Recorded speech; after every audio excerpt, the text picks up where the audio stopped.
দেখো বন্ধুরা, লোটে মাছের ঝালটা আমার রেডি হয়ে গেছে। তো দেখতেও যেরকম কালারফুল, খেতেও ভারী অসাধারণ। তোমরা অবশ্যই এইভাবে ট্রাই করে দেখো, আর যদি ভালো লাগে থাকে আমার কমেন্ট বক্সে অবশ্যই জানিও। মৌমিতা রান্নাবাটিতে স্বাগত।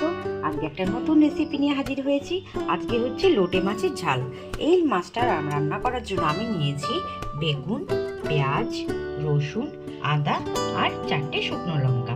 তো চলো তোমাদের সাথে রান্নাটা শেয়ার করে ফেলি। তার জন্য আমি মাছটা ভালো করে ধুয়ে নিয়েছি। এবার আমি একটু ম্যারিনেট করে রাখবো কিছুক্ষণ সময়ের জন্য। দেবো নুন, দেবো একটু লঙ্কার গুঁড়ো,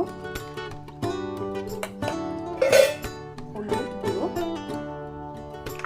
আর একটু তেল। এটা দিয়ে ভালো করে মেখে আমি ম্যারিনেট করে রাখবো। কিছুক্ষণের জন্য ম্যারিনেট করে রাখলাম। এর মধ্যে আমি একটু মশলা পেস্ট করে নিই। তার জন্য আমি নিয়ে নেব শুকনো লঙ্কা, আদা কুচি, রসুন কুচি। রসুন কুচির পরিমাণটা একটু বেশিই দিয়েছি, কারণ রসুন কুচি দিলে, বেশি রসুন দিলে খাবারটা টেস্ট হয়। আর দিয়ে দেবো পেঁয়াজ। কড়াই গরম বসিয়ে দিয়েছি আর মশলাটা আমার পেস্ট হয়ে গেছে। এবার তেল দিয়ে দেব। আমি বেগুনটা ভেজে তুলে নেব।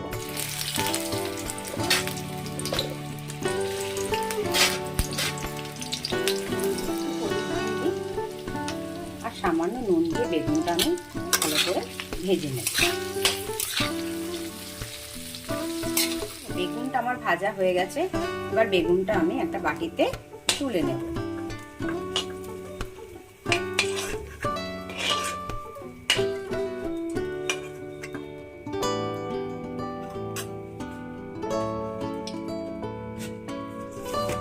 ওই তেলের মধ্যে আমি দিয়ে দেব কালো জিরে ফোড়ন।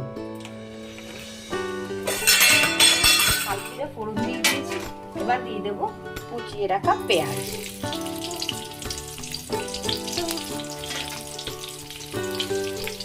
পেঁয়াজটা আমি লাল লাল করে একটু ভেজে নেব।